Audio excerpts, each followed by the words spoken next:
Vitello. What went into starting Derek, and kind of how did you assess his performance?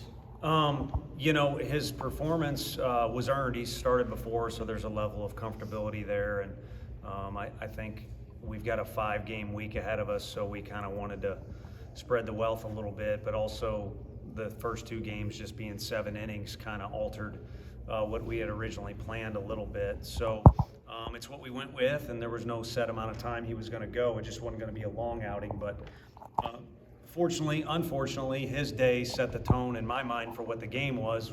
It was fortunate and unfortunate. It was a lot of highs and a lot of lows, and his first inning was tremendously crisp. Even the balls that were called balls, or pitches that weren't strikes were crisp.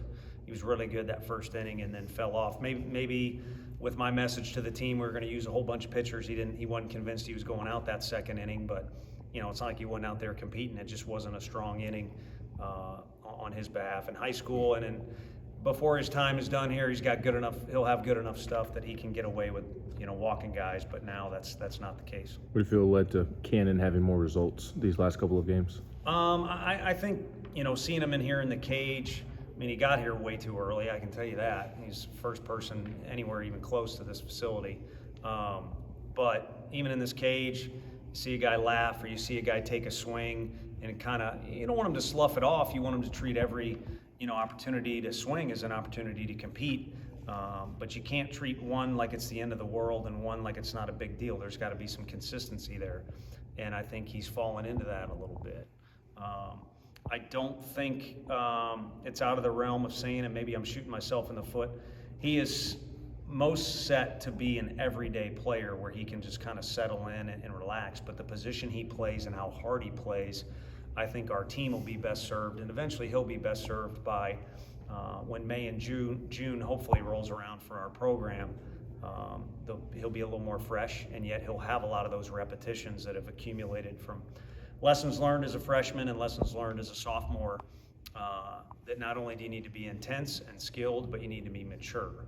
And he's probably one of the most mature kids we have away from the field. I just mean as far as how you handle that level of intensity. Drew Gilbert went through it here, and I said it on the radio. I'd rather have a guy whose fire burns a little too hot, or who it means almost too much to when they're going out there than not enough.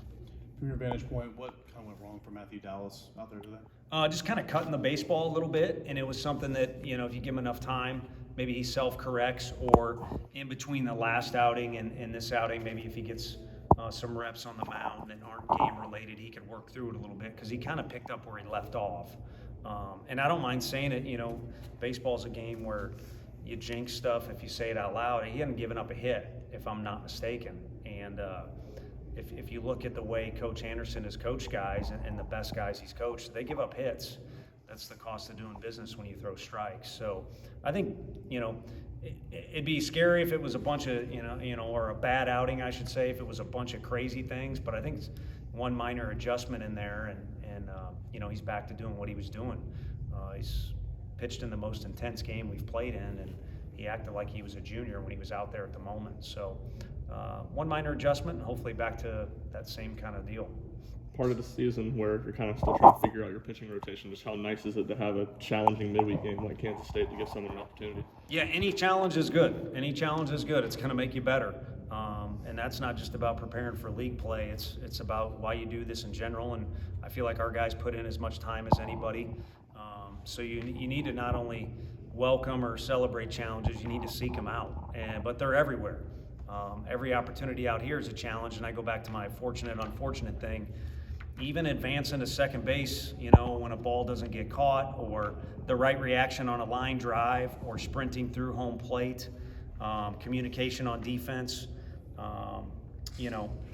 throwing strikes at the right time, all those things, those are moments of opportunity. And the scorecard looks nice. The fans, I don't know what their assessment would be. I guess it was a good game because they saw some offense and it was nice weather. Augie Garrido's name behind me. If he was sitting in the stands today and actually watching the game, he would be very, very critical of our team. There was too many mistakes in there, and we just had enough talent to kind of wash over it. But there were too many mistakes embedded in there that were either a little lack of mental focus or lack of hustle, that ain't good. I wouldn't be standing here if my dad wasn't always yelling at me to hustle because I was a crappy player. So if we're worried about anything on Tuesday or Wednesday, or we got 5 games this week, so we've got 5 opportunities to make sure we hustle and make sure you realize you're competing when you get your chance, because we got Backus or whoever. If you don't take advantage of your chance, there's other guys who can pitch or who can play for us out there. See from Marcus today.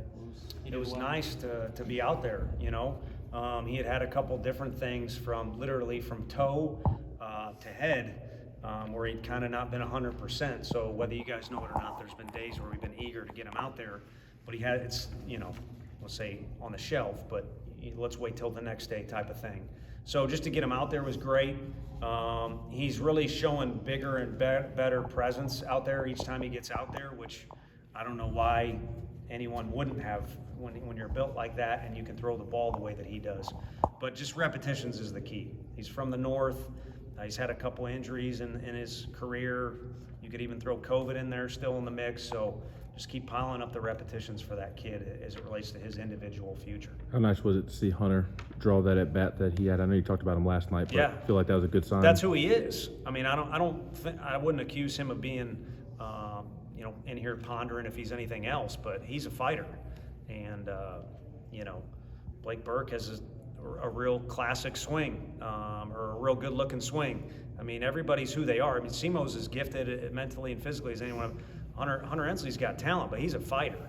And that at-bat epitomizes what got him in the lineup in the first place when we were looking for somebody.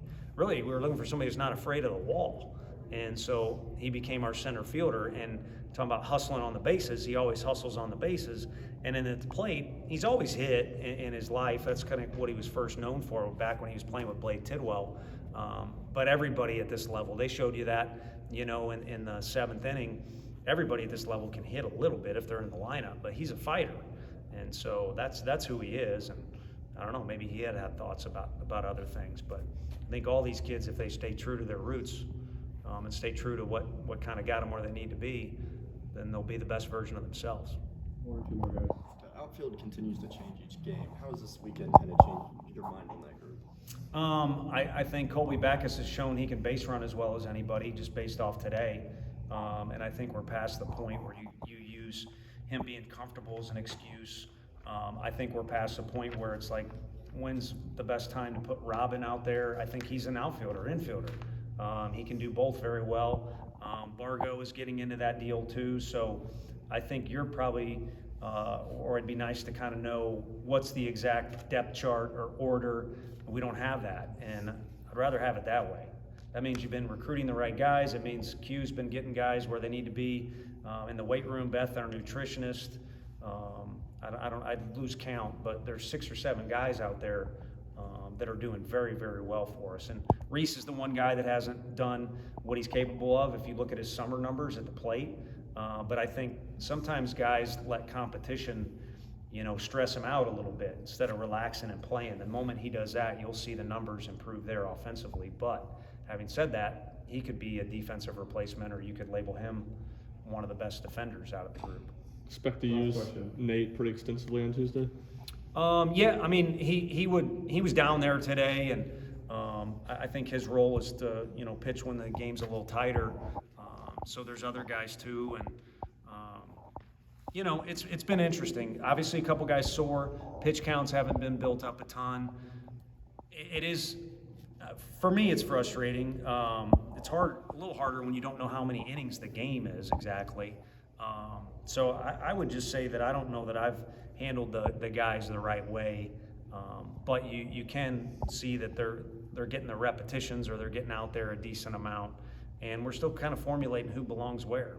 And I think it's a good thing our offense did what they did this weekend, because it allows us to look at these 5 games ahead and feel like we're not going to be putting heavy stress on anybody this early into the season. Coach.